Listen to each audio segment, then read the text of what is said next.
What would your ancestors think of you if you bought Ancestor's Legacy? That's what we're going to talk about here on this game review here on AP Games.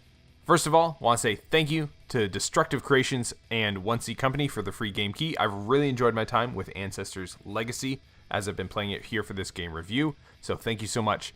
For those of you that are new to the channel, here's how we do game reviews here on AP Games. First of all, I'm going to describe the game, give you an overview of what gameplay looks like, just talk about it from that perspective. Then we'll go into what makes it fun, what makes it challenging, what makes it engaging, and then we'll wrap it up with my rating, my summary, my recommendations, that sort of thing. What would I say to you as a friend if you wanted to buy this game? So, let's go ahead and get into the description of Ancestor's Legacy. What is Ancestor's Legacy? Ancestor's Legacy is a semi-historical real-time strategy game based around the early Middle Ages and the conflicts in sort of the northern, not Baltic, the Northern Sea area. With Vikings, Anglo-Saxons, the Germans, and the Slavic warriors. So the whole mishmash of just that Germanic area and the Nordic area right there, and just what that looks like from their perspective, of this semi-historical perspective. The game focuses more on tactics and squads rather than those like sprawling real-time strategy games. So it's more small scale, it's more fast-paced, it's very stripped down from a lot of the building mechanics that you see in other real-time strategy games, the more traditional ones of resource collection and that sort of stuff. So basically, overall in the game, what you do is you choose one of the 4 factions and you take nearby camps, you raid them to take them over, you hold them to gain resources, and you have to defeat the enemy in battle in order to advance using tricks, traps, guerrilla tactics, deception, feints, and strikes, and all that sort of stuff, and lots of unit abilities. Lots of tactics, lots of little things that you can do to improve your chances of winning, which I really enjoyed about this game.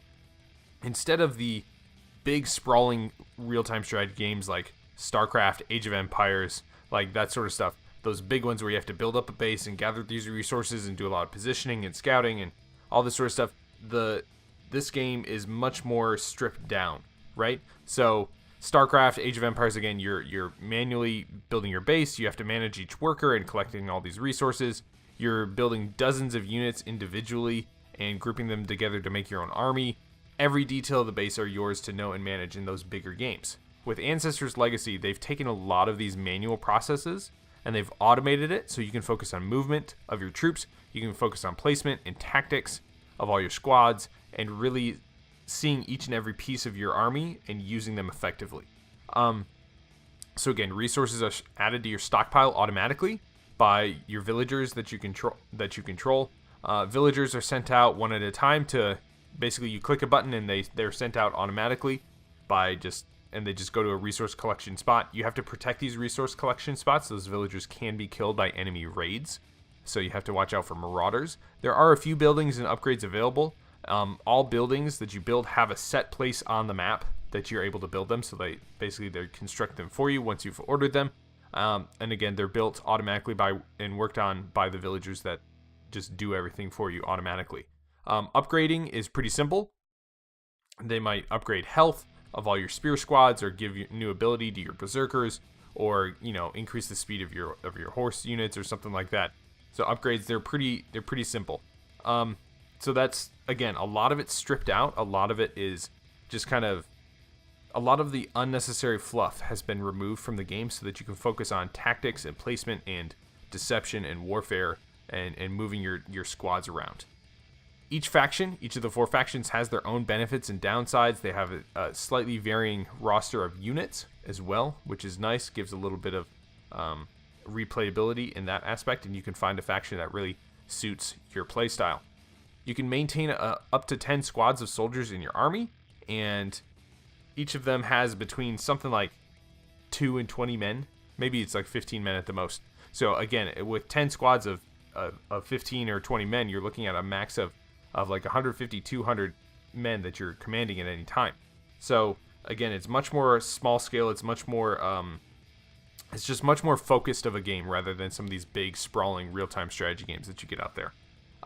Most units have limited formations, but multiple abilities. So some of them have cooldowns. They've got other special tactics. You can use them to place like mud traps or spike traps, or you can do like a defensive stance versus an offensive stance, that sort of thing. Each squad, though, each squad of 2 to 15 warriors has their own morale. It has their own abilities and upgrades. You can have them specialize into offense or defense or speed or something like that. So each individual unit, you're able to, over the course of the game, you're able to try and keep these units alive and keep their experience that they've gained and the armor and all that sort of stuff. And you kind of have an attachment to these units as opposed to some of the larger scale real-time strategy games where, if you lose a zealot, if you lose a marine, whatever, then you just train a few more.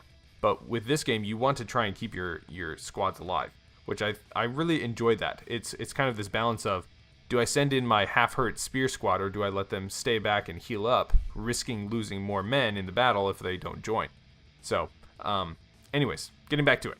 Each squad has experience. They've got, again, they can get bonuses. They've got armor, which can be upgraded to add survivability, but at the cost of speed. So I like that risk right there. You can heal your squads. Basically, you just have to enable the healing tent ability. Or you can go near like the town center and train more troops and add more troops back into that squad after some of them have died. There are, in the campaign, you can get hero units that they take up a slot on the number of units that you can use, but they have high morale, very high hit points, and some of them have pretty unique and cool abilities as well. Traps, I mentioned traps as well when it comes to gameplay. Traps can be built to protect important choke points, kill enemy soldiers, disable squads, prevent them from running away, that sort of thing. Make them easy targets. So traps and tactics and guerrilla warfare are definitely something that happen here in this game. So that was the gameplay. Let's move on to the challenges.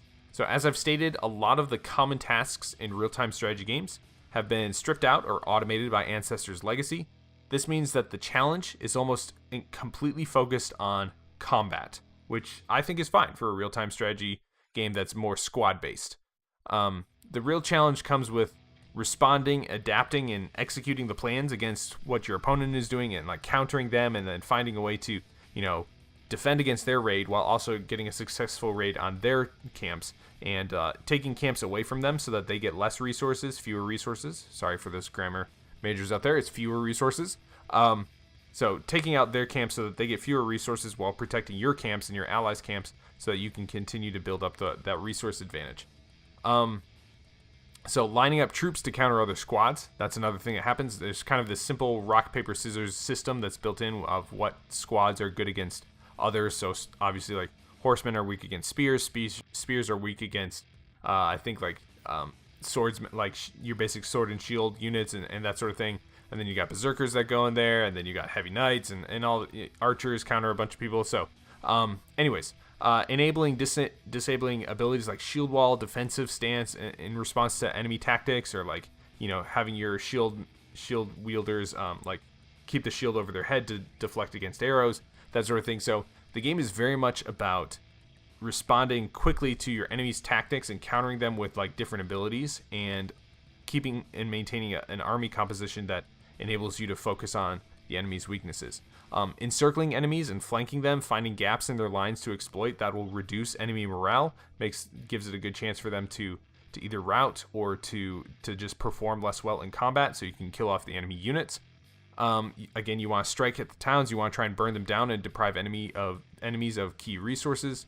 And then, of course, there's knowing when to retreat, knowing when to heal, knowing when to replace soldiers, and knowing when a squad just isn't doing well, and it's time to just disband that squad and free up one of your 10 resource or unit slots so that you can get another squad in there. As far as like resources and challenges, it's possible to have an upkeep of your military that's greater than your income, so you actually lose resources every minute rather than gaining them. So that makes it a little bit of a challenge as well. And then you have got a day and night cycle in the game, which adds another layer of complexity, as night makes it easier to sneak into enemy lands and strike at enemies, but at the same time, obviously, it's harder to see enemy attacks incoming. You can hide your units in trees and tall grass to allow for ambushes and sneak attacks like that, and you can use line of sight to your advantage to hide archers at a distance so that the enemy doesn't see where they're being attacked from, allowing you to rain arrows on your enemies and run away or lead them into an ambush or something like that. So there's a lot of flexible and good tactics that you can use in this game, but that also make it challenging as well. Overall, it's just a blitz of a real-time strategy game. It's just a real squad-based, compressed, very automated, but like tactics-focused real-time strategy game. That's what Ancestor's Legacy is. So That's an overall description of everything of the game. So where do I give it a review? How do I review this game? Well, for those of you that are new to the channel, here's how I do my game reviews. I kind of frame it as if a friend of mine were coming to me asking me about this game. They wanted to know more about it and what I would say, what I would do, what I would recommend when it comes to Ancestor's Legacy.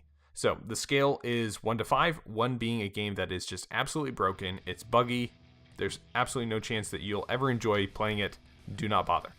A 5 is a game like God of War or one of the Legend of Zeldas or something to that aspect where it's a Game of the Year contender. It's an excellent game. It's like a Portal or a Minecraft or a World of Warcraft where it really defines gaming. It really makes a huge splash in the gaming community, and any gamer would be worthwhile for them to play it. A 3 is a completely average game, and that's kind of like your center point working from there. A 2 is something like, it's buggy, it's not great, but maybe if you enjoy the TV show or the comic book series that it comes from or the novels that it's inspired by, maybe you'll enjoy it then. And a 4 is a game that it's just rock solid, it's above average, it's really good, it's a highly recommended game. So where do we put Ancestor's Legacy? Ancestor's Legacy is about a 3.5. It's pretty good. I enjoyed it. So the positive, it's fast, it's fun, and it's just furious, constant action. So I really enjoyed that. In the realm of like stripped down real-time strategy games, I think that this one's pretty decent. As far as what I saw with the AI, it's pretty competent. It's actually pretty tough. Again, I'm speaking as a non-professional real-time strategy enthusiast, okay? I enjoy real-time strategy games. I sometimes I'll play like on one of the harder difficulties or something like that. I'm not playing on like death expert kind of like game mode or anything like that. But as someone who just like enjoys real-time strategy games, I thought that the AI was pretty competent, pretty fast-paced. I enjoyed the fact that the different factions, the different countries have different differences in them, and just their warriors and their playstyle and advantages and disadvantages. I enjoyed the fact that it's a very tactical combat and that it rewards planning and thinking steps ahead. So as opposed to like some other games that are just like playing checkers, when it comes to Ancestor's Legacy, you're definitely playing a fast-paced version of chess. You're thinking countering back and forth and punching and counter-punching and that sort of thing. So I really enjoyed that. Also, I really enjoyed like the artwork. Fair warning though, it is kind of, some of the artwork is a little gory. It's a little morbid. Probably pretty, I would say it's a little bit exaggerated when it comes to historical accuracy, but it's a video game. So what are you gonna do? But I really enjoyed like the art style. I think it was pretty good. Negatives, for some reason or other, this is like the only thing that I'll say. One, I felt like the 10 unit max is a little bit constricting at times. I would like to see it expanded to 12. I think that if you had 12 units, that is the perfect size for, at least for this game, as far as like units and army composition and all that sort of thing. I think that 12 is the right number. The other negative is that for some reason or other, I just feel like Ancestor's Legacy needs a really solid, outstanding DLC or expansion to make this a really solid buy.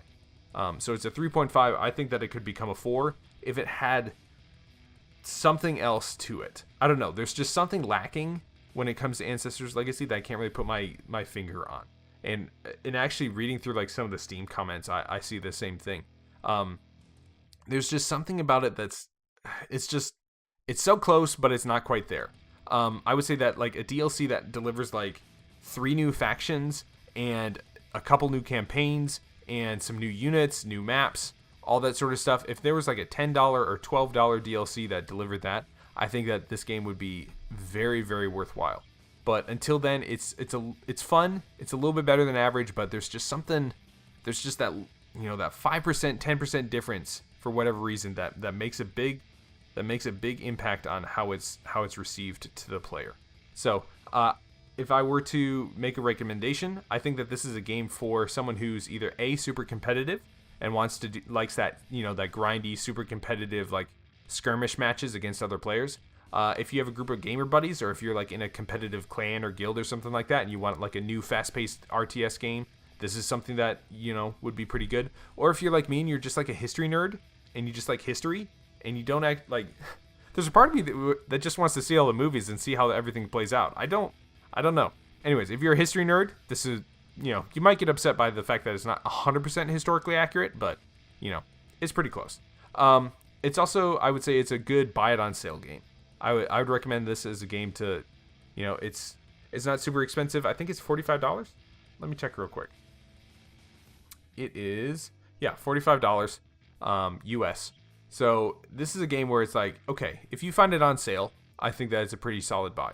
I think that'd be much better. But that's just my thinking, my recommendation. So if you have any questions, leave them down in the comments below. I'll be glad to answer them. If you have any concerns or if you think something different, again, leave a comment down below. For those of you that are new, hopefully you enjoyed yourself. Hit like and subscribe.